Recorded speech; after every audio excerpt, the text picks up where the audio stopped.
Stablecoins aren't just digital dollars anymore. They've become the foundation of crypto, and right now, they're being rebuilt by people who don't care about decentralization. If you're trading, farming, or just holding assets on chain, this shift could determine whether you're positioned for the next wave of profits or locked out when the rules change. My name is Danilo, and today we're breaking down how stablecoins are evolving.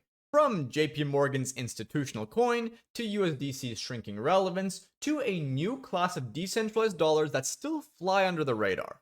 We'll look at what's changing, how it affects your access to yield and liquidity, and what you can do to stay ahead. If that sounds interesting to you, make sure to hit that subscribe button and ring the notification bell so you never miss future crypto updates. Alright, let's get into it.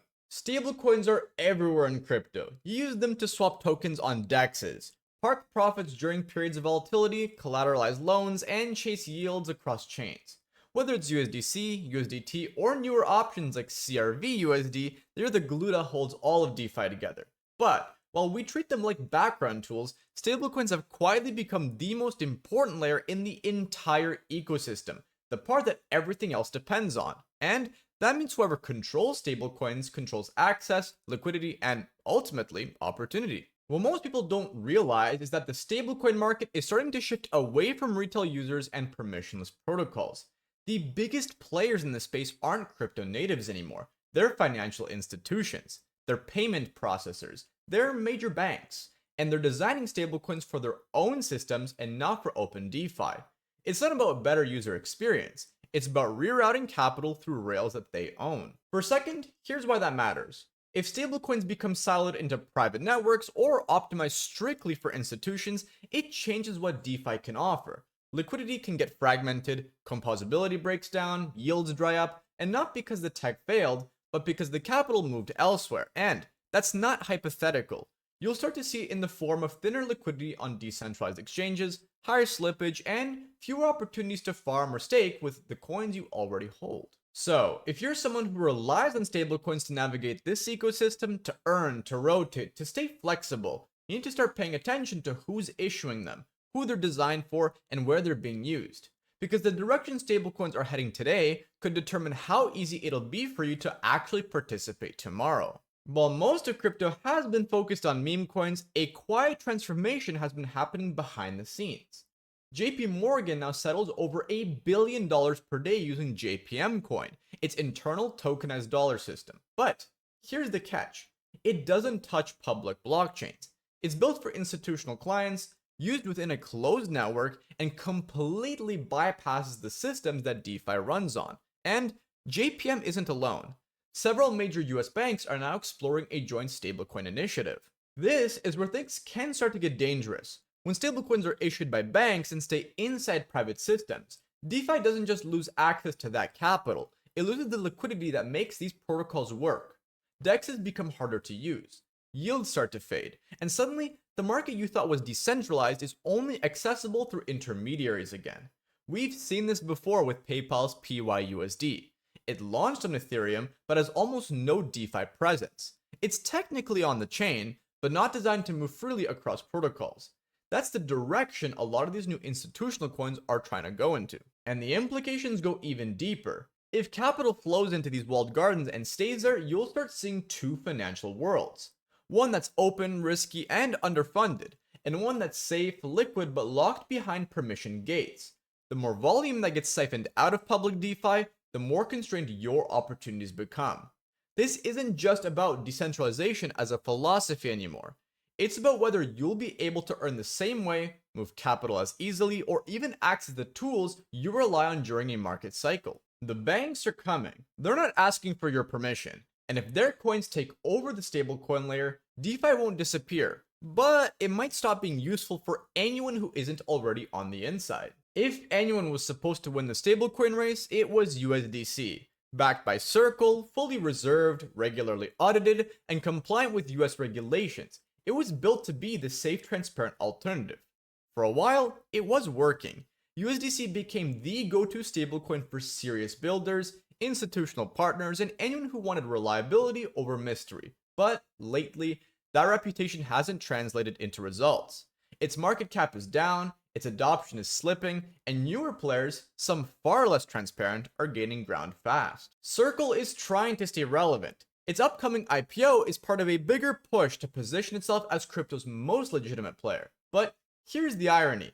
The more Circle leads into traditional finance for legitimacy, the more it seems to lose relevance in the crypto-native world. A large portion of its revenue comes from interest on US treasuries, not from being widely used in DeFi. And as capital flows towards institutional stablecoins or back towards USDT, which still dominates trading volume, USDC is caught in an awkward middle ground. This matters because it shows that playing by the rules doesn't always win in crypto. Trust and transparency are essential, but they don't mean much if the product no longer fits the way the market is evolving. For DeFi users, that's a warning sign. If you're holding USDC because it feels like the safest option, ask yourself, safe for who? So, while USDC may still look like the responsible choice, its position is getting weaker. And if liquidity continues to move elsewhere, you'll want to know ahead of time so you can adjust your strategy. In crypto, utility always beats image, and right now, USDC is at risk of losing both. On the surface, regulation sounds like exactly what the stablecoin market needs. Clear guidelines, consistent rules, and protections for users. It's a kind of structure that could unlock massive adoption.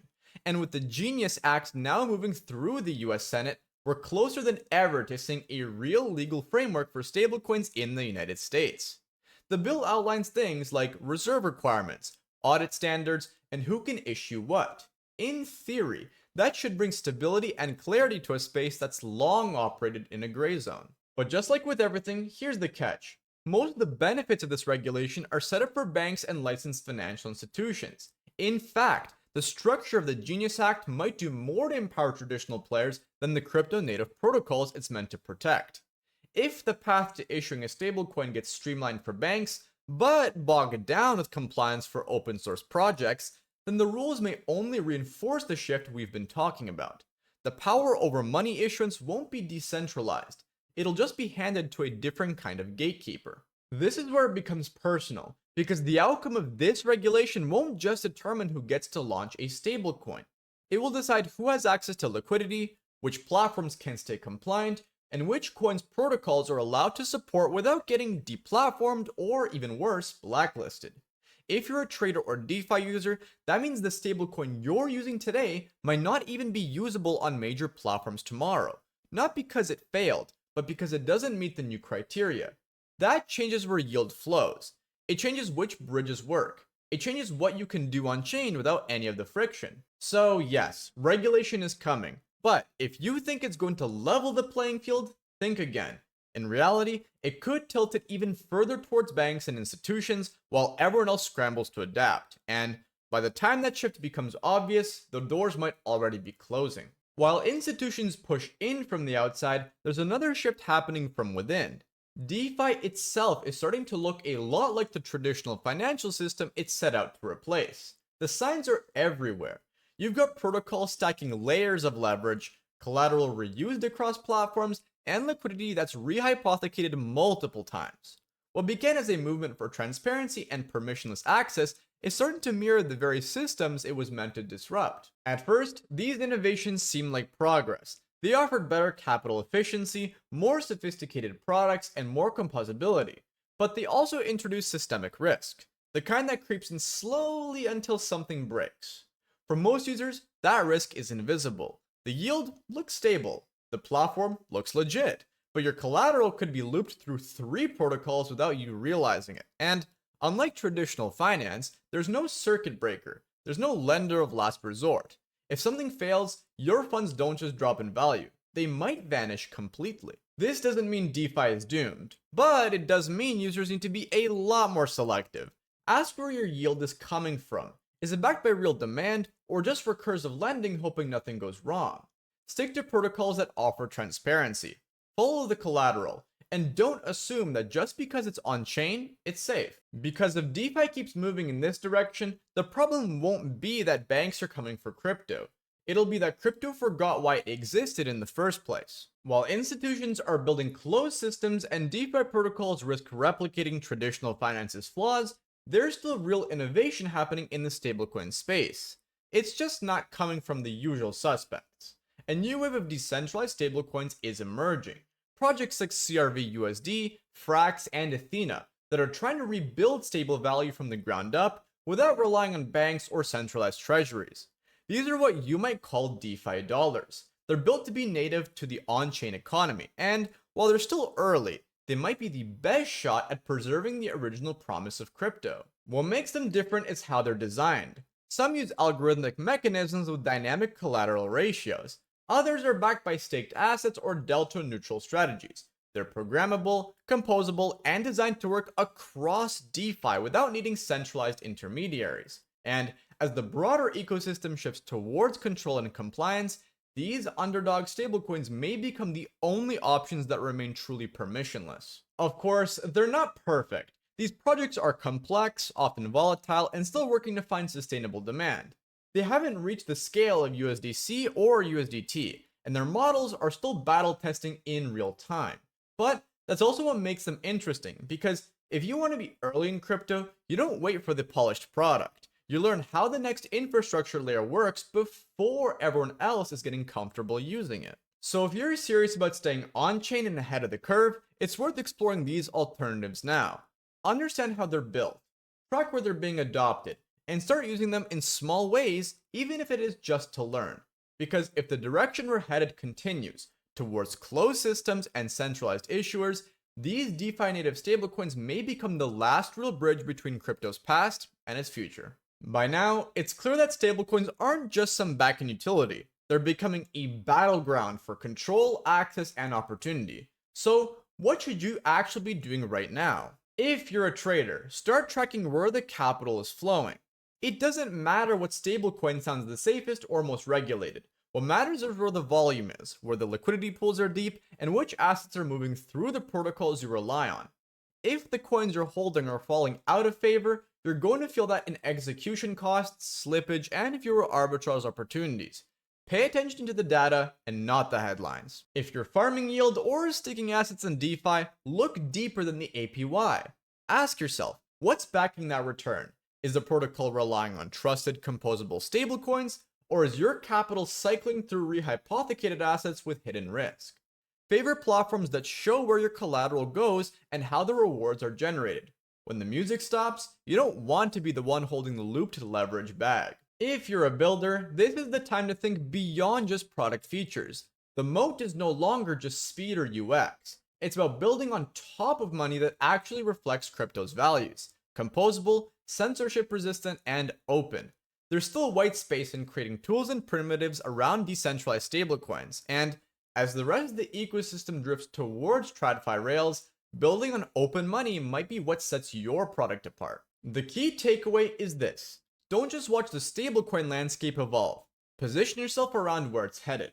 Whether that means shifting your liquidity, rethinking your risk assumptions, or learning the architecture of newer DeFi-native dollars, your edge will come from understanding what's changing before everyone else reacts. Stablecoins are no longer just a utility. They're the foundation of crypto's financial layer. And as banks push private solutions and DeFi grows more complicated, the question isn't whether stablecoins will change. It's whether that change will move us closer to open finance or drag us back into gate-kept systems. The tools that reflect crypto's original promise still exist. They're not perfect and they're not mainstream yet. But if you want to stay ahead, now's the time to start paying attention. So the real question is, are we building a more open financial future or just recreating TradFi with new logos? Let me know what you think in the comments. If you got value from this video and want to stay ahead of shifts like this, make sure to subscribe and turn notifications. Thanks for watching, and I'll see you in the next one.